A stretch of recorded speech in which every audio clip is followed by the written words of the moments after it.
तो इस वीडियो में हम देखने वाले हैं कि जो वेक्टर स्टूडियो है इसके ये सभी टूल्स है ये कैसे काम करते हैं और इनका यूज हमें कब करना होता है। तो चलो स्टार्ट करते हैं। तो आप जैसे ही वेक्टर स्टूडियो को सिलेक्ट करोगे तो आपका जो बाय डिफॉल्ट टूल सिलेक्ट होगा वो होगा मूव टूल। और मूव टूल किस काम आता है? ये काम आता है कि जो भी आपके ऑब्जेक्ट है उसे अगर आपको रोटेट करना है, मूव करना है या फिर स्केल करना है तो इस टूल की मदद से वो चीजें आप बड़े ही आराम से कर सकते हो। जैसे कि ये इमेज है, अगर मेरे को इसे रोटेट करना है तो देखिए मैं कितना आराम से इसे रोटेट कर पा रहा हूँ। अगर जैसे ये शेप है रेक्टेंगल शेप, अगर मेरे को इसे स्केल करना है तो देखिए मैं कितना आराम से स्केल कर पा रहा हूँ। और जैसे ये सर्कल है, अगर मेरे को इसे मूव करना है तो देखिए मैं कितना आराम से मूव कर पा रहा हूँ। तो अगले टूल को समझने से पहले हम ये देख लेते हैं कि जो ये डॉक्यूमेंट है ये क्या चीज है और ये कैसे काम करता है। तो इस डॉक्यूमेंट को मैंने कैसे क्रिएट किया, मैं गया फाइल के ऑप्शन पे और न्यू के बटन पे मैंने क्लिक किया और यहाँ पर ये डॉक्यूमेंट पैनल ओपन हो जाएगा। और यहाँ से मैंने अपनी मर्जी की विड्थ और हाइट दी और फिर इस क्रिएट डॉक्यूमेंट के बटन पे क्लिक करके इस डॉक्यूमेंट को मैंने क्रिएट किया। तो आप एक चीज देखिए कि ये डॉक्यूमेंट तो क्रिएट हो चुका है, लेकिन हम जैसे लेयर पैनल में जाते हैं तो यहाँ पर हमें इसकी कोई लेयर शो नहीं होती। लेयर पैनल हमारा एम्प्टी है, खाली है। तो ऐसा क्यों? क्योंकि जो ये डॉक्यूमेंट है ये कोई शेप नहीं है, कोई ऑब्जेक्ट नहीं है। ये सिंपल हमने एक एरिया डिफाइन किया है, इसकी विड्थ और हाइट देके कि इतने एरिया के अंदर हम कोई काम करेंगे। जो भी हमें काम करना है, चाहे वो कोई डिजाइन बनाना हो, कोई शेप क्रिएट करना हो, कोई इमेज ऐड करना हो, कोई टेक्स्ट ऐड करना हो, तो वो चीजें हम इतने एरिया में करेंगे, इससे बाहर नहीं करेंगे। तो हमने एक बाउंड्री डिफाइन की है। भले ही हमें व्हाइट कलर का दिख रहा हो लेकिन यहाँ पर कुछ भी नहीं है, ये बिल्कुल एम्प्टी है, खाली है। तो इसलिए हमें लेयर पैनल में इसकी कोई लेयर शो नहीं हो रही। और अगर इधर टूल बार में मैं जाऊँ और ये ग्रेडियंट टूल को मैं सिलेक्ट करूँ और यहाँ पर ग्रेडियंट क्रिएट करने का ट्राई करूँ तो आप देखिए ग्रेडियंट क्रिएट नहीं हो रहा। क्यों? क्योंकि यहाँ पर कोई ऑब्जेक्ट नहीं है, ये एम्प्टी एरिया है, खाली एरिया है। तो इसको हम डॉक्यूमेंट बोलते हैं। तो डॉक्यूमेंट को हमने इसलिए समझा क्योंकि जो अगला टूल है उसे समझने के लिए आपको पता होना चाहिए कि ये डॉक्यूमेंट क्या चीज है और ये कैसे काम कर रहा है। तो जो अगला टूल है वो है आर्टबोर्ड टूल। और आर्टबोर्ड टूल को अगर जैसे ही मैं सिलेक्ट करता हूँ तो आप देखिए जो मेरा डॉक्यूमेंट है इसके चारों तरफ ये प्लस का निशान शो हो रहा है। और इस प्लस के निशान का मतलब ये है कि अगर मैं जिस भी प्लस के निशान पे अगर क्लिक करूंगा तो उस साइड में एक आर्टबोर्ड क्रिएट हो जाएगा। तो जैसे मैं करके दिखाता हूँ, जैसे मान लीजिए मैं इस प्लस के निशान पे क्लिक करता हूँ तो आप देखिए यहाँ पर एक आर्टबोर्ड क्रिएट हो चुका है। और इसी तरीके से आप किसी भी प्लस के निशान पे क्लिक करोगे तो उस साइड में एक आर्टबोर्ड क्रिएट हो जाएगा। जैसे कि इन प्लस के निशान पे अगर मैं क्लिक करूँ तो देखिए यहाँ पर आर्टबोर्ड क्रिएट हो रहे हैं। तो आप इस तरीके से मल्टीपल आर्टबोर्ड क्रिएट कर सकते हो। और इसके अलावा आप अपने माउस के कर्सर को देखिए, ये चेंज हो चुका है और इसकी मदद से भी आप इस तरीके से ड्रॉ करके भी अपनी मन मर्जी का आर्टबोर्ड क्रिएट कर सकते हो। तो आप देखिए यहाँ पर ऊपर प्रॉपर्टी बार में यहाँ पर साइज करके एक ऑप्शन होगा, इस पे आप क्लिक करोगे तो आपको अलग अलग साइज देखने को यहाँ पर मिलेगी। और जो भी साइज आप यहाँ से सिलेक्ट करते हो उस साइज का आर्टबोर्ड आप क्रिएट कर पाओगे। और यहाँ पर एक कस्टम का ऑप्शन भी है, आप इसे सिलेक्ट करके आप अपनी मर्जी की विड्थ और हाइट देके यहाँ पर जो ये इंसर्ट आर्टबोर्ड करके बटन है इस पे क्लिक करते ही उस विड्थ और हाइट का आर्टबोर्ड भी आप यहाँ पर क्रिएट कर सकते हो। जैसे अगर मैं इस बटन पे क्लिक करूँ तो आप देखिए यहाँ पर ये आर्टबोर्ड क्रिएट हो चुका है। और आप किसी भी आर्टबोर्ड का नाम चेंज कर सकते हो। उस आर्टबोर्ड के नाम पर डबल क्लिक करो तो आपके सामने ये पैनल ओपन होगा। यहाँ से अपनी मर्जी का नाम देके ओके के बटन पे क्लिक करोगे तो जो ये नाम है ये चेंज हो जाएगा। और आप किसी भी आर्टबोर्ड को इस तरीके से मूव कर सकते हो जहाँ पर आपको मूव करना है। और उसके अलावा आप किसी भी आर्टबोर्ड की साइज है वो चेंज कर सकते हो किसी भी टाइम। तो देखो अभी ये डॉक्यूमेंट है क्योंकि इसकी कोई लेयर हमें लेयर पैनल में शो नहीं हो रही। और इस डॉक्यूमेंट के ऊपर मैं अपनी मर्जी का कोई भी डिजाइन क्रिएट करना चाहूँ, चाहे पोस्टर डिजाइन हो या कोई लोगो हो, तो वो मैं कर सकता हूँ बड़े ही आराम से। और मैं मल्टीपल डॉक्यूमेंट भी क्रिएट कर सकता हूँ और उन मल्टीपल डॉक्यूमेंट पे मल्टीपल डिजाइन क्रिएट कर सकता हूँ। और सेम काम आर्टबोर्ड भी करता है। अगर मैं इस प्लस के निशान पे क्लिक करूँ तो आप देखिए जो डॉक्यूमेंट है वो आर्टबोर्ड में कन्वर्ट हो चुका है और इन दोनों आर्टबोर्ड की लेयर हमें शो हो रही है। तो मैं हर एक डिफरेंट आर्टबोर्ड के अंदर अपने मर्जी का डिजाइन क्रिएट कर सकता हूँ। और इसी तरीके से मल्टीपल मैं आर्टबोर्ड क्रिएट करके मल्टीपल डिजाइन क्रिएट कर सकता हूँ। तो अब बात ये आती है कि फिर आर्टबोर्ड और डॉक्यूमेंट में अंतर क्या है, दोनों एक दूसरे से अलग कैसे है। तो देखिए जो हमारा डॉक्यूमेंट है ये आर्टबोर्ड से अलग इसलिए है क्योंकि डॉक्यूमेंट एक फाइल होता है और जो आर्टबोर्ड है उस डॉक्यूमेंट के अंदर एक पेज होता है। मतलब कि अगर मैं 10 डॉक्यूमेंट क्रिएट करता हूँ और 10 के अंदर अलग अलग डिजाइन क्रिएट करता हूँ और जब मैं सेव करूंगा वो डॉक्यूमेंट तो हर एक डॉक्यूमेंट अलग अलग सेव होगा क्योंकि डॉक्यूमेंट एक फाइल होता है। तो हर डॉक्यूमेंट एक फाइल के रूप में सेव होगा। मतलब मैंने 10 डॉक्यूमेंट क्रिएट किए तो इसका मतलब क्या हुआ कि मैंने 10 फाइल यहाँ पर बनाई है। तो आर्टबोर्ड के केस में ऐसा नहीं होता। अगर मैं बहुत सारे आर्टबोर्ड यहाँ पर क्रिएट करता हूँ और उन पे अलग अलग डिजाइन क्रिएट करता हूँ और जब मैं सेव करूंगा, चाहे 100 आर्टबोर्ड हो, अगर मैं उन्हें सेव करूंगा तो तो वो एक सिंगल फाइल में सेव हो गए, क्योंकि आर्टबोर्ड डॉक्यूमेंट के अंदर आते हैं, मतलब कि सबसे ऊपर है डॉक्यूमेंट और उसके अंदर आते हैं फिर आर्टबोर्ड, और आर्टबोर्ड के अंदर हम अपने डिजाइन क्रिएट कर सकते हैं। डिजाइन हम डॉक्यूमेंट के अंदर भी क्रिएट कर सकते हैं, लेकिन फर्क वही है कि हम मल्टीपल डॉक्यूमेंट क्रिएट करेंगे तो मल्टीपल फाइल क्रिएट होगी, लेकिन एक ही फाइल के अंदर हम मल्टीपल अगर डिजाइन क्रिएट करना चाहते हैं तो हम आर्टबोर्ड का यूज करेंगे। और आर्टबोर्ड काफी काम आता है जब आप कोई वेबसाइट डिजाइन करते हो या फिर कोई मोबाइल की ऐप है उससे डिजाइन करते हो, या फिर मान लो कि आपने एक पोस्टर डिजाइन किया लेकिन आप उसके अलग अलग वर्जन बनाना चाहते हो, तो आप आर्टबोर्ड की मदद से अलग अलग वर्जन बना के एक ही फाइल के अंदर सेव कर सकते हो। आपको अलग अलग डॉक्यूमेंट क्रिएट करने की जरूरत नहीं पड़ेगी। तो ये फर्क होता है एक आर्टबोर्ड और एक डॉक्यूमेंट के अंदर। तो जो अगला टूल है वो है नोट टूल, और नोट टूल को मैं अभी नहीं समझाऊंगा, क्योंकि नोट टूल जब हम पेन टूल को समझेंगे तब हम इस टूल को देखेंगे कि ये टूल कैसे काम करता है, क्योंकि अगर अभी मैं आपको ये समझाऊंगा तो आपको समझ नहीं आएगा। और नोट टूल के नीचे आप देखिए यहाँ पर आपको एरो दिखाई दे रही होगी, तो इस एरो का मतलब है कि इस टूल के अंदर और भी टूल है जो इससे रिलेटेड है। अगर मैं इस टूल को सिलेक्ट करता हूँ तो साइड में देखिए ये मिनी टूल बार आपको दिखाई दे रहा होगा, जिसमें आपको इससे रिलेटेड जो टूल होंगे वो भी शो होंगे। और अगर मैं अपने माउस के क्लिक को होल्ड करके रखूं तब भी हमें ये टूल यहाँ पर हमें शो होंगे। तो जो अगला टूल है वो है पॉइंट ट्रांसफॉर्म टूल। तो पॉइंट ट्रांसफॉर्म टूल किस काम आता है? ये काम आता है किसी भी ऑब्जेक्ट का जो ओरिजिन पॉइंट होता है, जहाँ से आपकी ऑब्जेक्ट रोटेट होती है, स्केल होती है, वो ओरिजिन पॉइंट आप चेंज कर सकते हो। जैसे कि अगर मैं यहाँ से मूव टूल सिलेक्ट करता हूँ और इस ऑब्जेक्ट को सिलेक्ट करता हूँ और अगर मैं इसे रोटेट करूँ तो आप देखिए ये सेंटर से रोटेट हो रही है, इसका ओरिजिन पॉइंट जो है वो सेंटर में है, और इस ओरिजिन पॉइंट के हिसाब से कोई ऑब्जेक्ट है वो रोटेट होती है, स्केल होती है। तो आप इस ओरिजिन पॉइंट को चेंज कर सकते हो। अभी हमें ये दिखाई नहीं दे रहा, लेकिन जैसे ही हम ये टूल सिलेक्ट करेंगे पॉइंट ट्रांसफॉर्म टूल, तो ये ओरिजिन पॉइंट हमें दिखाई देगा। देखिए यहाँ पर दिखाई दे रहा है। अगर मैं स्केल करूँ तो देखिए इस ओरिजिन पॉइंट के हिसाब से हमारी ऑब्जेक्ट स्केल हो रही है। लेकिन अगर आप मैं इस ओरिजिन पॉइंट को यहाँ से चेंज करके यहाँ पर रख दूं तो अब देखिए हमारा ओरिजिन पॉइंट यहाँ पर आ चुका है। और अगर अपनी ऑब्जेक्ट को रोटेट करूं तो देखिए अब हमारी ऑब्जेक्ट वहां से रोटेट हो रही है जहाँ पर हमारा ओरिजिन पॉइंट हमने रखा है। तो इसी तरीके से आप अपने हिसाब से जो ये ओरिजिन पॉइंट है इसे अरेंज कर सकते हो। तो जो अगला टूल है वो है कॉर्नर टूल। तो ये टूल क्या करता है कि आपकी कोई भी शेप हो उसका जो कॉर्नर है उसे ये चेंज करता है। तो यहाँ पर देखिए ये स्क्वायर हमने बना रखा है और इसके जो कॉर्नर है वो बिल्कुल एक तरीके से सीधे है, शार्प है। और अगर मैं चाहूँ तो इस टूल की मदद से इन्हें राउंड कर सकता हूँ या कोई और शेप में भी कन्वर्ट कर सकता हूँ। तो जैसे ही मैं इस ऑब्जेक्ट को सिलेक्ट करूंगा उसके बाद इस टूल को सिलेक्ट करूंगा तो यहाँ पर देखिए इस ऑब्जेक्ट के चारों तरफ ये स्क्वायर नोड आ रहे हैं, और इन स्क्वायर नोड की मदद से आप ये कॉर्नर है इन्हें चेंज कर सकते हो। जैसे कि मैं किसी भी कॉर्नर को अगर सिलेक्ट करता हूँ, अपने माउस के क्लिक को होल्ड करके रखूंगा और इस तरीके से अगर ड्रैग करूंगा तो आप देखिए जो हमारा ये कॉर्नर है ये सर्कल शेप में चेंज हो चुका है, राउंड हो चुका है। और जैसे ही आप अपने माउस के क्लिक को हटाओगे तो आपका जो ये टूल है वो ऑटोमेटिक नोड टूल में कन्वर्ट हो जाएगा। तो आपको वापस क्या करना है, कॉर्नर टूल को सिलेक्ट करना है और इसके प्रॉपर्टी बार में देखिए कॉर्नर टाइप दिख रहा होगा आपको। यहाँ पर अलग अलग तरीके के टाइप है, जो भी आप सिलेक्ट करोगे उस शेप का जो कॉर्नर है वो क्रिएट हो जाएगा। जैसे मैं यहाँ से ये सिलेक्ट करूंगा तो अब देखिए हमारा ये जो कॉर्नर है वो इस तरीके से हो चुका है। अगर मैं ये सिलेक्ट करता हूँ तो देखिए कॉर्नर चेंज हो चुका है। तो जो अगला टूल है वो है कॉन्टूर टूल, और कॉन्टूर टूल की मदद से आप अपनी जो भी ऑब्जेक्ट है, जो भी शेप है, उसकी जो ऑफसेट वैल्यू है उसको कंट्रोल कर सकते हो। तो ऑफसेट वैल्यू का क्या मतलब होता है, तो अभी देखिए आपको ये शेप दिखाई दे रही है तो ये इसकी ओरिजिनल साइज है। अब मैं चाहता हूँ कि जो ये शेप है ये फैल जाए या फिर जो ये शेप है ये सिकुड़ जाए, तो इसी चीज को हम ऑफसेट बोलते हैं कि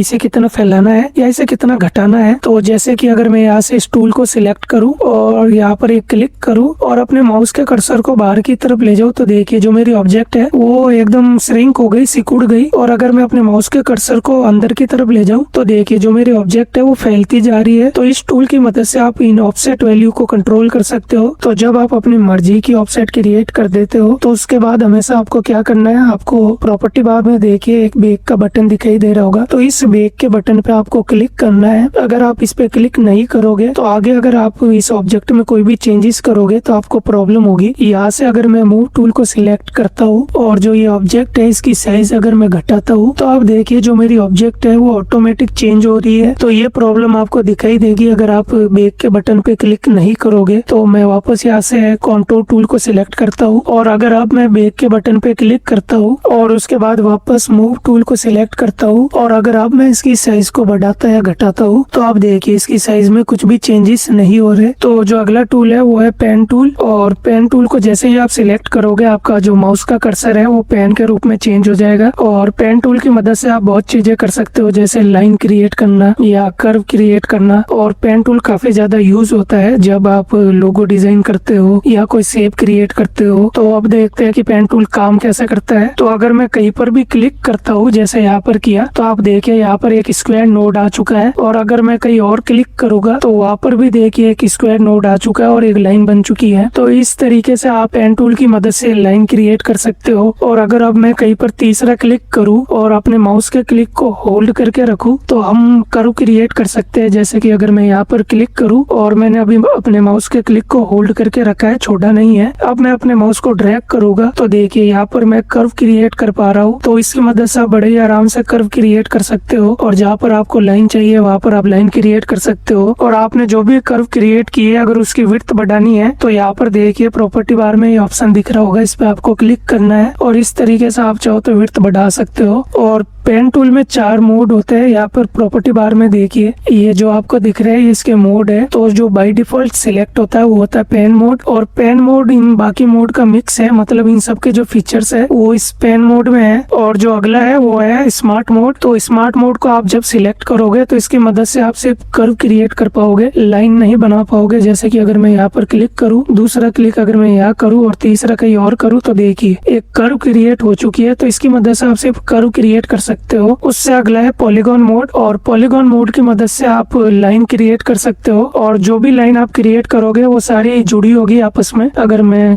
क्लिक करूँ तो देखिए एक लाइन बन चुकी है। अब जहाँ पर भी मैं क्लिक करता जाऊंगा वहाँ पर सिंपल मेरे को लाइन देखने को मिलेगी। मैं इसकी मदद से कर्व को क्रिएट नहीं कर सकता, सिर्फ लाइन को क्रिएट कर सकता हूँ। उससे अगला है लाइन मोड। अगर लाइन मोड को मैं सिलेक्ट करता हूँ और कहीं पर क्लिक करता हूँ तो देखिए लाइन बन चुकी है। लेकिन अगर मैं तीसरा क्लिक करूंगा तो देखिए मेरा ये नोड है, इस नोड से जुड़ा नहीं है। अगर मैं और कहीं क्लिक करूँ तो एक सेपरेट लाइन और बन चुकी है। तो इसकी मदद से आप लाइन्स क्रिएट कर सकते हो। तो ये 4 मोड है और इन 3 मोड का मिक्सअप है ये वाला मोड, पेन मोड। अब मान लीजिए कि मैं पेन टूल की मदद से यहाँ पर एक कर्व क्रिएट करता हूँ। अब मैं चाहता हूँ कि जो ये पॉइंट मैंने यहाँ पर क्रिएट किए इनमें मैं कुछ चेंजेस करूँ। अगर मैं पेन टूल की मदद से ट्राई करूंगा इन पॉइंट्स को चेंज करने का तो देखिए पॉइंट चेंज नहीं हो रहे, उल्टा जहाँ पर मैं क्लिक कर रहा हूँ वहाँ पर एक और कर्व क्रिएट हो रही है। तो ये चीज हम कैसे करते हैं कि हम अपनी मर्जी से जो ये पॉइंट्स है इन्हें अरेंज कर पाए, इनमें जो चेंजेस करना चाहते हैं वो कर पाए। तो इसके लिए यूज होता है नोड टूल। और नोड टूल को देखिए टूल बार में आपको यहाँ पर दिख रहा होगा। ये मैंने आपको बताया था ना कि जब हम पेन टूल को समझेंगे तब इस टूल को देखेंगे। तो ये टूल इसी काम आता है कि जो भी आप कर्व क्रिएट करते हो या लाइन क्रिएट करते हो पेन टूल की मदद से, अगर उसमें कुछ चेंजेस करना चाहते हो तो आप नोड टूल का यूज करें। जैसे मेरे को ये पॉइंट मूव करना है तो देखिए मैं कितना आराम से मूव कर पा रहा हूँ। और अगर मैं किसी भी पॉइंट पे क्लिक करता हूँ तो वहाँ पर देखिए 2 ऐसे पॉइंट आपको देखने को मिलेंगे। तो इन पॉइंट की मदद से भी आप अपनी कर्व में चेंजेस कर सकते हो। जब भी मैं एक पॉइंट को टच करता हूँ तो दूसरा पॉइंट भी अपने आप चेंज होता है, ये देखिए। लेकिन मैं अब क्या चाहता हूँ कि मैं सिर्फ इसी पॉइंट को अगर चेंज करना चाहूँ तो मैं क्या करूँ, तो उसके लिए मैं अपने कीबोर्ड पे Alt की को होल्ड करके रखूंगा और अब मैं चाहूँ तो किसी एक पॉइंट में चेंजेस कर सकता हूँ। और अभी देखिए मेरा पेन टूल मैंने यहाँ से सिलेक्ट किया और अगर अब मैं चाहूँ तो अपने नोड टूल को बिना टूल बार में जाए भी सिलेक्ट कर सकता हूँ। मैं अपने कीबोर्ड पे जो कंट्रोल की है उसे होल्ड करके रखूंगा तो देखिए जो मेरा ये पेन टूल है ये नोड टूल में कन्वर्ट हो चुका है। अब मैं चाहूँ तो आराम से जो भी ये पॉइंट है इनमें चेंजेस कर सकता हूँ। अब अगर मैं अपने कंट्रोल की को छोड़ता हूँ तो देखिए वापस पेन टूल में कन्वर्ट हो चुका है। तो जो अगला टूल है वो है पेंसिल टूल। और पेंसिल टूल के नाम से आपको पता चल रहा है कि जैसे आप पेंसिल से कोई चीज ड्रॉ करते हो तो इसी तरीके से आप इस टूल की मदद से ड्रॉ करके कर्व क्रिएट कर सकते हो। ये देखिए तो ये जितनी भी मैंने चीजें ड्रॉ की है ये लाइंस, ये कर्व है और इन आप जब चाहो चेंज कर सकते हो नोड टूल की मदद से। और अगर देखिए मैं अगर यहाँ पर इस तरीके से ड्रॉ करता हूँ तो अभी ये जो कर्व आपको दिखाई दे रही है ये इतनी स्मूथ नहीं है। लेकिन अगर मैं ये प्रॉपर्टी बार में देखिए स्मूथ का एक ऑप्शन है, इस पे क्लिक करके अगर इसे 100% कर दूं तो देखिए जो हमने कर्व क्रिएट की कितनी स्मूथ हो चुकी है। और यहाँ पर देखिए आपको ये ऑप्शन दिखाई दे रहा होगा, इस पे आपको क्लिक करना है। क्लिक करते ही यहाँ पर टिक लग जाएगा। तो यहाँ पर आपको 2 ऑप्शन देखने को मिलेंगे, एक है रोप मोड और एक है विंडो मोड। और मैंने यहाँ पर सिलेक्ट किया है रोप मोड। और अगर अब मैं इसे रोप मोड की मदद से अगर ड्रॉ करूँ तो देखिए यहाँ पर एक रोप बनी आ रही है, रस्सी बनी आ रही है। अगर मैं अपने माउस को ड्रैग करूंगा तो उस तरफ मैं ड्रॉ कर पाऊंगा इस रोप की मदद से। आप चाहो तो जो ये रोप बनी आ रही है इसकी जो ये लेंथ है इसे भी आप छोटा कर सकते हो। तो यहाँ पर देखिए ऑप्शन देखने को मिलेगा। तो ये रोप की लेंथ का ऑप्शन है, इसे आप कम कर दोगे तो देखिए रोप कितनी छोटी हो चुकी है। अगला है विंडो मोड, ये भी सेम रोप मोड की तरह ही काम करता है। अगर मैं इसकी मदद से ड्रॉ करूँ तो देखिए यहाँ पर रोप दिखाई दे रही है। तो फिर इसमें और रोप मोड में फर्क क्या है? इसमें और रोप मोड में फर्क ये है कि अगर मैं अपनी पेंसिल को अपनी लाइन के पास लाऊं तो देखिए रोप जो है वो ऑटोमेटिक छोटी होती जा रही है, एडजस्ट हो रही है। अगर मैं दूर ले जाऊं तो रोप ऑटोमेटिक बड़ी होती जा रही है। लेकिन रोप मोड में ऐसा नहीं है। अगर मैं रोप मोड सिलेक्ट करता हूँ और अगर मैं ड्रॉ करूँ और अपनी पेंसिल को अपनी लाइन के पास लाऊं तो देखिए रोप जो है नीचे लटक रही है, ये ऑटोमेटिक एडजस्ट नहीं हो रही। तो जो अगला टूल है वो है पाथ ब्रश टूल, और पाथ ब्रश टूल भी बिल्कुल पेंसिल टूल जैसे ही काम करता है। जहाँ पर भी ड्रॉ करोगे तो जो आपने एरिया ड्रॉ किया है वो एक कर्व के रूप में चेंज हो जाएगा, और आप नोड टूल को सिलेक्ट करके उसे जब चाहो चेंज कर सकते हो उसमें। तो फिर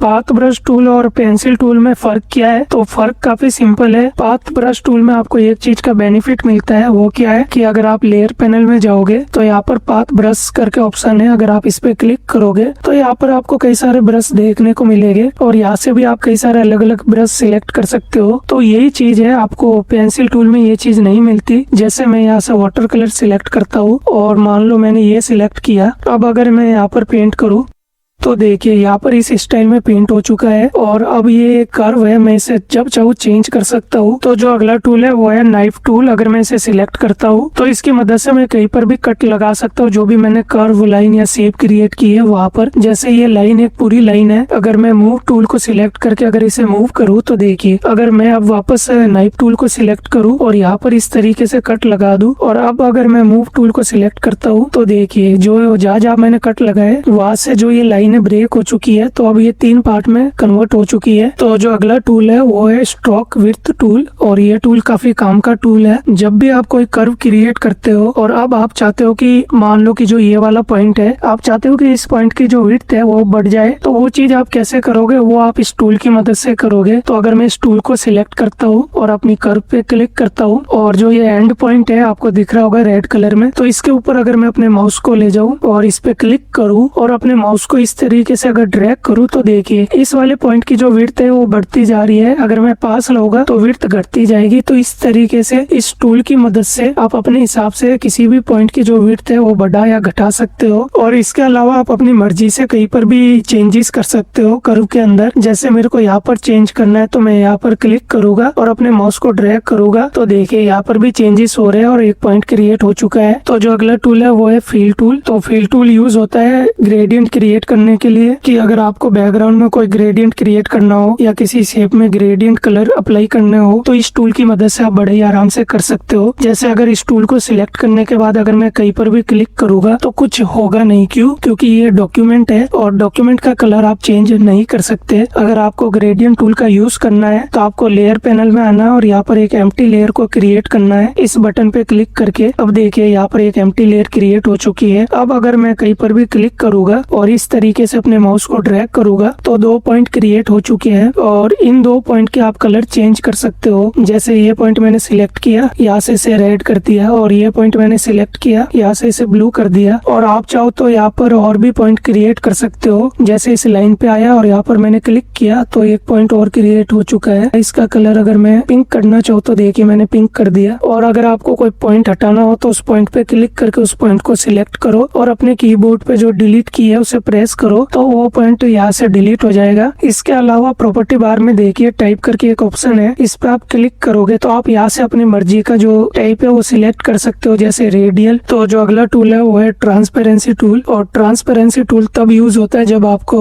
ट्रांसपेरेंट ग्रेडियंट को क्रिएट करना होता है। तो जैसे कि आप देखिए यहाँ पर आपको ये स्क्वायर दिख रहा होगा। अब मैं चाहता हूँ कि जो ये स्क्वायर है ये नीचे से तो ट्रांसपेरेंट होके दिखे और ऊपर से हमें साफ दिखे। तो मैं क्या करूँगा, सिंपल इस स्क्वायर पे क्लिक करूंगा और अपने माउस को नीचे की तरफ ड्रैग करूंगा तो देखिए यहाँ पर एक ट्रांसपेरेंट ग्रेडियंट क्रिएट हो चुका है। तो इस तरीके से आप ट्रांसपेरेंट ग्रेडियंट क्रिएट कर सकते हो। अगर आपको ये टूल शो नहीं हो रहा आपके टूल बार में तो आपको क्या करना है, आपको सिंपल इन 3 डॉट पे क्लिक करना है। क्लिक करते ही आपके सामने ये टूल का पैनल ओपन होगा जहाँ पर आपको सभी टूल देखने को मिलेंगे और इसका नाम आपको यहाँ पर सर्च करना है। इसका नाम क्या है, ट्रांसपेरेंसी टूल। तो देखिए मैंने ट्रा लिखा तो ये आ चुका है टूल ट्रांसपेरेंसी सी टूल, तो आपको सिंपल क्या करना है कि आपको इस पे क्लिक करके ड्रैग करके आपको अपने टूल बार में डालना है जहाँ पर भी आप रखना चाहते हो। तो जो अगला टूल है वो है शेप टूल। आप इस पे क्लिक करोगे तो आपको कई सारी शेप दिखेगी। आप इन शेप को सिलेक्ट करके यहाँ पर ड्रॉ कर सकते हो। जैसे कि अगर मैं यहाँ से सर्कल को सिलेक्ट करता हूँ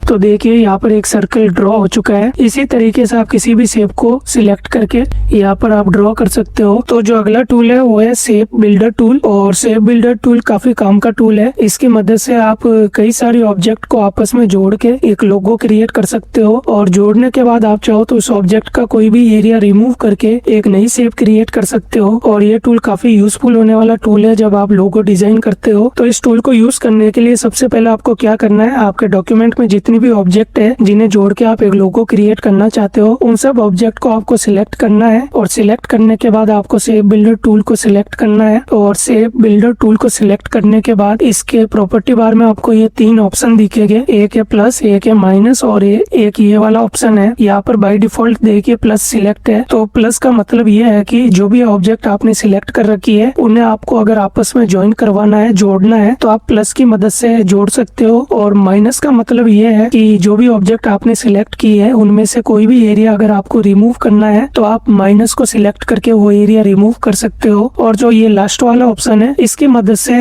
आप जो भी ऑब्जेक्ट को ज्वाइन करोगे वो एक सेपरेट ऑब्जेक्ट बन के आपको दिखेगी। तो अभी देखिए बाय डिफॉल्ट प्लस सिलेक्ट है। और अगर अब मैं अपने माउस के कर्सर को अपनी ऑब्जेक्ट पे ले जाऊँ तो देखिए ये सारे ऑब्जेक्ट को अलग अलग सिलेक्ट कर रहा है। और अब मैं अगर किसी ऑब्जेक्ट पे क्लिक करूँ और अपने माउस को ड्रैग करूँ तो देखिए ये इन ऑब्जेक्ट को आपस में जोड़ रहा है। और अगर अब मैं अपने माउस के क्लिक को हटा दूं तो देखिए वो ऑब्जेक्ट आपस में जुड़ चुकी है। और इसी तरीके से आप ऑब्जेक्ट को आपस में जोड़ सकते हो, ये देखिए। और अगर मैं माइनस को सिलेक्ट करता हूँ और मेरे को इस ऑब्जेक्ट में से कोई एरिया रिमूव करना है तो मैं अपने माउस के कर्सर को वहां पर ले जाऊंगा और उस पर सिंपल क्लिक करूंगा तो वो एरिया देखिए यहाँ से रिमूव हो चुका है। अगर मेरे को ये एरिया रिमूव करना है तो मैं सिंपल यहाँ पर इस तरीके से क्लिक करूंगा तो देखिए कितना बढ़िया एक लोगो क्रिएट हो चुका है। और जो ये लास्ट वाला ऑप्शन है अगर मैं इसे सिलेक्ट करता हूँ और अपने माउस के कर्सर को ऑब्जेक्ट पे ले जाके जो ऑब्जेक्ट मैं चाहता हूँ ज्वाइन हो जाए तो उन पे मैं क्लिक करके इस तरीके से ड्रॉ करता जाऊंगा तो वो ऑब्जेक्ट ज्वाइन हो जाएगी। और जो भी ऑब्जेक्ट मैंने सिलेक्ट की है वो एक सेपरेट ऑब्जेक्ट के रूप में बन जाएगी। तो यहाँ पर देखिए एक सेपरेट ऑब्जेक्ट बन चुकी है। तो शेप बिल्डर टूल के अंदर जो अगला टूल है वो है वेक्टर फ्लड फिल टूल। और इसे आप अगर सिलेक्ट करते हो तो जो आपका माउस का कर्सर है उसमें कोई भी चेंजेस नहीं होगा, वो सेम ही दिखेगा। अब आपको क्या करना है, आपको अपनी मर्जी का यहाँ से कोई कलर सिलेक्ट करना है। और अगर अब मैं अपने माउस के कर्सर को किसी भी शेप पे ले जाऊँ और वहाँ पर क्लिक करूँ तो देखिए इसने उस कलर को यहाँ पर पेस्ट कर दिया। तो ये टूल अभी आपको देखने में काफी ज्यादा सिंपल लग रहा होगा, लेकिन ये टूल सिंपल टूल नहीं है। ये टूल काफी ज्यादा बढ़िया टूल है। अब देखिए यहाँ पर मेरे को ये 2 ऑब्जेक्ट दिखाई दे रही है। अगर इन दोनों ऑब्जेक्ट को मैं सिलेक्ट करता हूँ और वापस इसे फिल टूल को मैं सिलेक्ट करता हूँ और अब अगर मैं अपने माउस के कर्सर को इन ऑब्जेक्ट के ऊपर ले जाऊं तो आप ध्यान से देखिए ये इन ऑब्जेक्ट को अलग अलग करके सिलेक्ट कर रहा है। इस एरिया को इसने अलग सिलेक्ट किया, इस एरिया को अलग, और इस एरिया को अलग। अगर मैं यहाँ पर क्लिक करता हूँ तो देखिए सिर्फ इस एरिया में ही यहाँ पर ये कलर फील हुआ है, बाकी एरिया में नहीं हुआ। और इसके अलावा अगर मैं यहाँ से मूव टूल को सिलेक्ट करके इस सर्कल को सिलेक्ट करता हूँ और अगर मैं इस जो पिंक एरिया है इस पे डबल क्लिक करता हूँ तो मैं इस एरिया को मूव कर सकता हूँ अपने हिसाब से। तो ये इस टूल का फायदा है कि जो भी आप पेंट करते हो उसे आप मूव कर सकते हो। अगर कोई 2 ऑब्जेक्ट ओवरलैप है तभी आप ये चीज कर सकते हो। अब अगर मैं इस सर्कल को मूव भी करता हूँ तो वो कलर इसके साथ मूव होगा। और अगर मैं वापस इन दोनों ऑब्जेक्ट को सिलेक्ट करता हूँ और वापस मैं इस फिल टूल को सिलेक्ट करता हूँ और इस बार मैं प्रॉपर्टी बार में जाऊंगा और यहाँ पर देखिए 2 मोड आपको दिखाई दे रहे होंगे, इनसाइड और इन बिटवीन। तो इनसाइड वाला हमने अभी देखा कि हम जहाँ पर भी क्लिक करेंगे वहाँ कलर हो जाएगा और उस कलर को हम मूव कर सकते हैं। लेकिन इन बिटवीन वाला जो मोड है ये इससे अलग है। अगर मैं ये वाला मोड सिलेक्ट करता हूँ और वापस उसी एरिया में क्लिक करता हूँ तो देखिए ये एरिया पेंट हो चुका है। और मैं वापस मूव टूल को सिलेक्ट करता हूँ और अपने सर्कल को अगर मूव करूंगा तो इस बार देखिए वो एरिया वहीं पर है। अगर मैं अपने इस स्क्वायर को भी मूव करूंगा तो देखिए ये एरिया अभी भी इधर ही है। इन बिटवीन मोड की मदद से जहाँ पर भी आप पेंट करते हो फिल टूल की मदद से तो वो एक सेपरेट एरिया क्रिएट कर देता है और उसे आप मूव कर सकते हो कहीं पर भी। तो जो अगला टूल है वो है टेक्स्ट टूल। और टेक्स्ट टूल को जैसे ही मैं सिलेक्ट करूंगा जो मेरा माउस का कर्सर है वो टेक्स्ट के रूप में चेंज हो चुका है। और अगर मैं कहीं पर भी क्लिक करता हूँ तो वहां पर मैं कुछ भी लिख सकता हूँ, जैसे कि तो देखिए मैंने यहाँ पर टाइप किया हेलो। अब मैं चाहूँ तो जो ये टेक्स्ट है इसकी जो साइज है वो मैं बढ़ा सकता हूँ। तो इस टेक्स्ट को मैं पूरा सिलेक्ट करूंगा और प्रॉपर्टी बार में देखिए ये जो ऑप्शन आपको दिखाई दे रहा है इसकी मदद से आप अपने टेक्स्ट की साइज बढ़ा सकते हो या फिर आप नॉर्मली इस तरीके से भी बढ़ा सकते हो। आप जो आपका ये टेक्स्ट है इसका फॉन्ट भी चेंज कर सकते हो। तो प्रॉपर्टी बार में जो पहला ऑप्शन है ये फॉन्ट का ऑप्शन है, इस पे आप क्लिक करोगे तो आप अपनी मर्जी का जो भी फॉन्ट देना चाहते हो दे सकते हो। और यहाँ पर देखिए डबल ए का ऑप्शन है, अगर इस पे आप क्लिक करोगे तो आप अपने टेक्स्ट को अपर केस लोअर केस में भी कन्वर्ट कर सकते हो। जैसे कि मैं अपर केस सिलेक्ट करता हूँ तो आप देखिए मेरे टेक्स्ट के सभी लेटर कैपिटल हो चुके हैं। और प्रॉपर्टी बार में कई यहाँ पर ऑप्शन आपको देखने को मिलेंगे, इनको आप एक एक करके ट्राई करना। आप टेक्स्ट टूल को सिलेक्ट करते हो, उसके अंदर एक और टूल है जिसका नाम है फ्रेम टेक्स्ट टूल। तो फ्रेम टेक्स्ट टूल क्या करता है, आप इसकी मदद से एक कंटेनर क्रिएट कर सकते हो और अगर आप इसके अंदर जो भी टेक्स्ट लिखोगे वो इसके अंदर ही रहेगा, इसके बाहर नहीं जाएगा। और इसे आप जब चाहो एडजस्ट कर सकते हो अपने हिसाब से, ये ऑटोमेटिक जो इसके अंदर टेक्स्ट होगा वो एडजस्ट हो जाएगा। और अगर आप इस पे राइट क्लिक करते हो तो यहाँ पर देखिए एक ऑप्शन आपको देखने को मिलेगा इंसर्ट फिलर टेक्स्ट। अगर इस पे क्लिक करते हो तो बाय डिफॉल्ट इसमें रैंडमली टेक्स्ट फिल हो जाएगा। और अगर अब मैं इस फ्रेम में चेंजेस करूँ तो देखिए जो टेक्स्ट है वो ऑटोमेटिक एडजस्ट होता जा रहा है मेरी फ्रेम की साइज के हिसाब से। तो जो अगला टूल है वो है प्लेस टूल और इसकी मदद से आप अपने डॉक्यूमेंट के अंदर इमेज इंपोर्ट कर सकते हो। जैसे कि अगर मैं इस पे क्लिक करता हूँ तो आप देखिए कि जो मेरा ये पैनल है ओपन हो चुका है और जो भी इमेज मेरे को चाहिए मेरे को उसे सिलेक्ट करना है और ओपन के बटन पे क्लिक करना है। तो अब देखिए जो मेरे माउस का कर्सर है वो चेंज हो चुका है और अब मैं इस तरीके से इस इमेज को यहाँ पर प्लेस कर सकता हूँ अपने हिसाब से। तो जो अगला टूल है वो है वेक्टर क्रॉप टूल और वेक्टर क्रॉप टूल की मदद से आप कोई भी ऑब्जेक्ट या कोई भी इमेज हो उसे क्रॉप कर सकते हो। जैसे कि यहाँ पर ये ऑब्जेक्ट है जो कि मैंने सेव टूल की मदद से यहाँ पर क्रिएट की है। तो अब मैं क्या करूंगा, इस ऑब्जेक्ट पे क्लिक करूंगा। क्लिक करते ही देखिए इस ऑब्जेक्ट के चारों तरफ ये बॉक्स आ चुका है और इसकी मदद से आप इसे क्रॉप कर सकते हो। ये देखिए मेरे को इतना एरिया रखना है तो मैंने इतना इसे क्रॉप कर दिया। अगर अब मैं इसे चाहूँ तो मूव भी कर सकता हूँ जो ये ऑब्जेक्ट है। इसके अलावा जो ये बॉक्स है इसे भी मैं मूव कर सकता हूँ। ये देखिए इस तरीके से आप एडजस्ट करके क्रॉप कर सकते हो। और लेयर पैनल में देखिए आपको इसकी लेयर दिखेगी। तो अगर आप इस लेयर को डिलीट कर देते हो तो आपकी ऑब्जेक्ट जो ओरिजिनल है वो वापस आपको शो होगी। तो जो अगला टूल है वो है मेजर टूल और मेजर टूल के नाम से आपको पता चल रहा है कि ये मेजर करने के लिए यूज होगा। तो इसकी मदद से आप किसी भी ऑब्जेक्ट के बीच का जो डिस्टेंस है वो फाइंड कर सकते हो। जैसे कि अगर मैं अपने माउस के कर्सर को इस रेड स्क्वायर के पास ले जाऊं तो ये ऑटोमेटिक इसके जो ये बॉर्डर है इससे कनेक्ट हो जाएगा। मेरे को सिंपल फिर यहाँ पर क्लिक करना है। क्लिक करते ही इस तरीके की एरो आपको शो होगी और इस एरो की मदद से आप डिस्टेंस फाइंड कर सकते हो। अगर अब मैं ब्लू स्क्वायर के पास इस एरो को ले जाऊं तो ये ऑटोमेटिक जो ब्लू स्क्वायर है इसका जो ये बॉर्डर है इससे कनेक्ट हो जाएगा और मेरे को सिंपल यहाँ पर क्लिक करना है तो इन दोनों के बीच का जो डिस्टेंस है वो यहाँ पर आपको शो होगा। इसके अलावा आप ऑब्जेक्ट के अंदर का डिस्टेंस भी देख सकते हो। जैसे कि मैं यहाँ पर क्लिक करता हूँ और दूसरा क्लिक यहाँ करूँ तो देखिए बड़े ही आराम से मैंने इसका भी डिस्टेंस फाइंड कर दिया। तो जो अगला टूल है वो भी मेजर टूल में ही है, इसका नाम है एरिया टूल। और अगर आप एरिया टूल को सिलेक्ट करते हो तो एरिया टूल की मदद से आप क्या कर सकते हो, आप किसी भी ऑब्जेक्ट का जो एरिया है वो फाइंड कर सकते हो या किसी भी ऑब्जेक्ट की जो लेंथ है वो फाइंड कर सकते हो। जैसे कि आपको ये ऑब्जेक्ट यहाँ पर दिखाई दे रही है और अगर मैं अपने माउस को सेंटर में ले जाऊँ इस ऑब्जेक्ट के तो आप देखिए मेरे माउस के कर्सर के ऊपर एरिया लिखा आ रहा है। इसने एरिया को फाइंड कर दिया और मेरे को यहाँ पर शो हो रहा है। और अगर आप मैं अपने माउस के कर्सर को इस ऑब्जेक्ट का जो ये बॉर्डर है यहाँ पर ले जाऊँ तो आप देखिए इस ऑब्जेक्ट का जो ये बॉर्डर है इसकी पूरी लेंथ फाइंड करके इसने मेरे को यहाँ पर शो कर दी है। और अगर मैं प्रॉपर्टी बार में जाऊँ तो यहाँ पर आपको दो मोड दिखेंगे। तो पहला मोड बाय डिफॉल्ट सिलेक्ट रहता है और पहले मोड की मदद से आप अपने एरिया की पूरी लेंथ एक ही साथ फाइंड कर सकते हो। लेकिन जो दूसरा मोड अगर आप सिलेक्ट करोगे तो इसकी मदद से आप अपने एरिया की लेंथ अपने हिसाब से फाइंड कर सकते हो। जैसे मेरे को सिर्फ ये लेंथ चाहिए तो मैं इस पे क्लिक करूंगा तो देखिए इसने सिर्फ ये लेंथ फाइंड करके मेरे को दे दी। अगर मेरे को सिर्फ ये लेंथ चाहिए तो मैं इस पे क्लिक करूंगा तो देखिए ये लेंथ इसने फाइंड करके दे दी। तो अभी आप टूल बार में देखिए यहाँ पर एक छोटी सी एरो आपको शो हो रही होगी, इस पे आपको क्लिक करना है और क्लिक करते ही आपके सामने 3 और टूल दिखेंगे। तो जो अगला टूल है वो है कलर पिकर टूल और कलर पिकर टूल की मदद से आप कोई भी कलर सिलेक्ट कर सकते हो। तो अभी आप मेरे कलर पैनल में देखिए ये पिंक कलर यहाँ से सिलेक्ट है। अगर मैं अपने इस माउस के कर्सर को इस ग्रीन कलर पे ले जाऊँ और क्लिक करूँ तो देखिए ऑटोमेटिक इसने ग्रीन कलर सिलेक्ट कर दिया। तो तो इस टूल की मदद से आप कलर को पिक कर सकते हो, जो भी कलर आपको चाहिए। और इस टूल का यूज आप एक और तरीके से कर सकते हो। आप कलर पैनल में देखिए, यहाँ पर आपको ये कलर पिकर का आइकन दिख रहा होगा, इस पे आपको क्लिक करना है और क्लिक को होल्ड करके रखना है और फिर अपने माउस को ड्रैग करके इधर लाना है और जो भी कलर आपको चाहिए उस पे अपने माउस के कर्सर को ले जाओ और वहां पर क्लिक हटा दो तो वो कलर सिलेक्ट हो जाएगा। और कलर पिकर टूल के अंदर एक और टूल है जिसका नाम है स्टाइल पिकर टूल, और ये टूल काफी काम का टूल है। इसकी मदद से आप क्या कर सकते हो, किसी भी एक ऑब्जेक्ट की स्टाइल को कॉपी करके दूसरे ऑब्जेक्ट में डाल सकते हो। तो देखिए यहाँ पर ये ग्रीन कलर की ऑब्जेक्ट है जिसका बॉर्डर ब्लैक कलर का है और मैं चाहता हूँ कि ये वाली स्टाइल है इस वाली ऑब्जेक्ट में अप्लाई हो जाए। तो मैं सिंपल इस ऑब्जेक्ट पे क्लिक करूंगा, क्लिक करते ही मेरे माउस का कर्सर चेंज हो चुका है और इसका मतलब ये है कि जो ये स्टाइल है